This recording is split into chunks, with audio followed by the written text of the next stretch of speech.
સાહેબ અભિલેખાગાર એટલે કે જ્યાં જૂની પ્રાચીન વસ્તુઓનો સંગ્રહ પછી સરકારી રેકોર્ડ બધા દસ્તાવેજો પુરાવા જ્યાં સાચવવામાં આવતા હોય તેને અભિલેખાગાર કહેવાય। આપણે ભારતમાં આવો રાષ્ટ્રીય અભિલેખાગાર દિલ્હીમાં આવેલો છે અને ગુજરાતમાં આપણે ગાંધીનગર આવેલો છે અને આવા ગુજરાતમાં બીજા 6 અભિલેખાગારો આવેલા છે કે જ્યાં આવી બધી પ્રાચીન જૂની વસ્તુઓ સાચવવામાં આવતી હોય છે।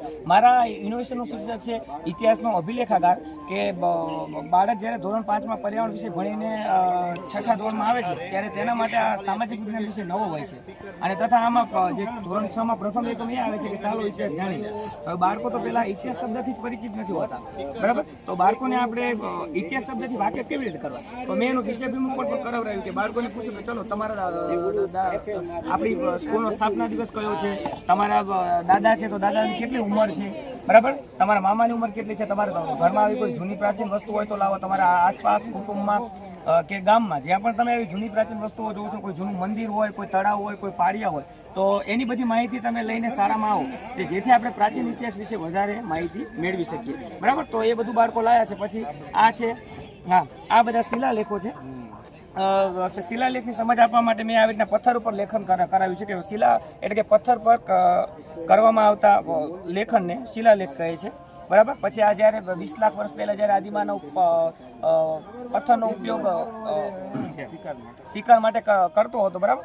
તો એ પણ ઉપયોગી છે। પછી આ બધા ખેતીવાડીના ઓજારો છે કે અત્યારના સમયમાં આવા બધા ઓજારો જોવા મળતા નથી, બરાબર? તો તેનું પણ આપણે બાળકોને જ્ઞાન આપી શકીએ છીએ। પછી આ રામ મંદિર છે, કેદારનાથ મંદિર છે, તો એવા પ્રાચીન જૂના મંદિરોની એક કલાકૃતિ હોય આપણી સ્કૂલમાં, તો બધા બાળકો એ પણ જોઈ શકે છે। પછી આ શિલ્પકલા છે, તો શિલ્પકલા પણ બાળક સરસ રીતે એને નિહાળી શકે છે। પછી બધા માટીના વાસણો છે, બળદગાડા છે, પછી ભોજપત્ર છે,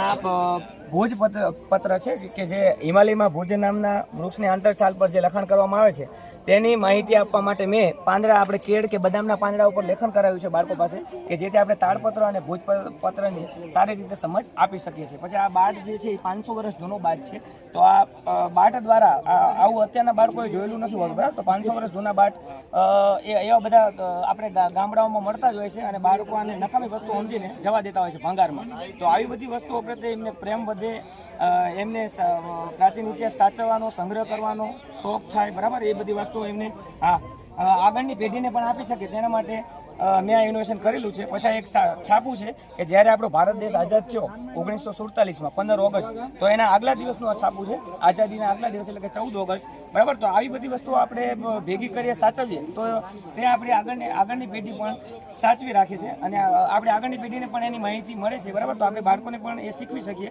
પછી આ બધા ચલણી સિક્કા છે કે જે હવે જોવા મળતા નથી, ચલણી નોટો છે, બરાબર? તો તેના દ્વારા બાળકને પ્રાચીન ઇતિહાસનું જ્ઞાન ઝડપથી મળી શકે છે। પછી આ ટપાલ ટિકિટ છે, બરાબર? જૂની રેલવેની ટિકિટ છે, ડ્રાઇવિંગ લાયસન્સ છે, પછી જૂના પુસ્તકો દ્વારા પણ આપણે ઘણું બધું જ્ઞાન મળતું હોય છે, બરાબર? પછી આ તામ્રપત્ર છે, બરાબર? કે બાળકને આપણે સમજાવી શકાય કે તમારા ઘરે તાંબા, પિત્તળ, ઝરમર, જસતના વાસણો તો હશે જ, કાંસાના, તો બાળકને ખબર નહીં હોય આવા બધા વાસણો તો બધાના ઘરે હશે જ, પણ બાળકને આપણે સમજાવી શકાય કે તામ્રપત્ર એટલે કે તાંબાના પતરા ઉપર કરવામાં આવતું લેખન। પછી આ હાથસાર છે કે જેમાં આપણે પાટણના પટોળા બનાવવામાં આવતા હતા, લગભગ 850 વર્ષ પહેલા પાટણમાં આની શરૂઆત થઈ હતી, પાટણના પટોળાની, બરાબર? તો બાળકને આ એક નમૂનો જો બતાવ્યો હોય તો બાળકને ઈઝી પડે કે આ પટોળું કઈ રીતે બનતું હશે એમ। પછી આ એક ટાવર છે કે જે હાલ મોરબીમાં આપણે જોઈ શકીએ છીએ, બહુ ઐતિહાસિક ટાવર છે, બરાબર? આને આપણે જોવું હોય તો આપણે એટલે મોરબી ના જઈ શકાય એવું હોય તો આ ટાવરનું એક કલાકૃતિ આપણે બાળકોને બતાવીએ તો મોરબીના ટાવરની એને માહિતી મળે છે। સામે પણ બધી માહિતી। પછી એક આ ચરખો છે ગાંધીજીનો, બરાબર? ગાંધીજી આ ચરખામાં એમને બધું સૂતર કાઢતા હતા, આ એની ખાદીની આંટી છે। પછી આ મારા બાળકોએ બનાવેલા બધા લાકડાના હથિયાર છે, જો સાધનો છે, બરાબર? કે જે રામ ભગવાન જે બાણનો યુઝ કરતા હતા એ છે।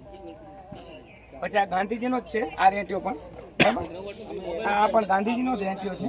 એ રીતે આમાં કઈ રીતે કાંટવામાં આવતું હોય છે, એક પ્રકારનો રેંટિયો છે। પછી આ બધા ઇતિહાસ જાણવાના સ્ત્રોતો છે, તમે જોઈ શકો છો, એના નમૂના રૂપ જ મેં અહીંયા લખ્યા છે, ખાલી ઘણા બધા ઇતિહાસના સ્ત્રોતો હોય છે, સિક્કા, અભિલેખો, બરાબર? પછી આ ગુજરાતના બધા પ્રાચીન મંદિરો છે। પછી આપણી સિંધુ ખીણની જે સભ્યતા છે, સિંધુ નદીના કિનારે જે વિકસિત હડપ્પા અને મોહેંજો-દડોની સંસ્કૃતિ, એના વિશે। Okay, very good.